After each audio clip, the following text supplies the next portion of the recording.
Mr. Speaker, the Bank of Ghana's bold and heroic measures over the past 2 years to clean up the banking and SDI sectors involve the revocation of licenses of 9 universal banks, 347 microfinance companies, of which 155 had already ceased operation, and 39 microcredit companies, money lenders, 10 of which had already ceased operation.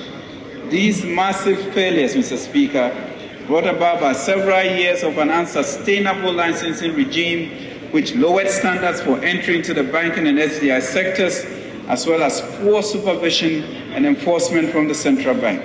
This was compounded by poor corporate governance and risk management practices, family and friends managing and influencing banks, abuse of related party relations, and unsustainable business models. Many of these institutions, Mr. Speaker, have denied depositors access to their deposits for a long period of time, creating liquidity challenges in the financial system, resulting in a high incidence of credit defaults in the system. The threats posed to the stability of the financial system and the economy at large were enormous, justifying the bold actions taken by the Governor and the Bank of Ghana.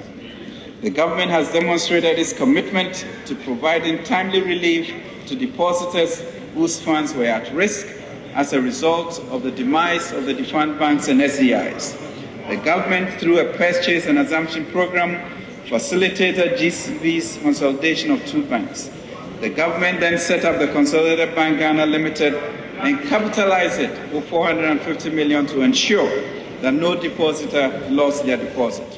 The government of Ghana has had to issue bonds to the tune of $11.2 billion to cover the cost of the financial sector resolution and protect depositors. In addition, Mr. Speaker, Government of Ghana had provided an amount of $925 million in cash to cover the small depositors of the 386 microfinance institutions, bringing the total cost to $12.125 billion. Mr. Speaker, the government's actions have restored some confidence in the banking sector.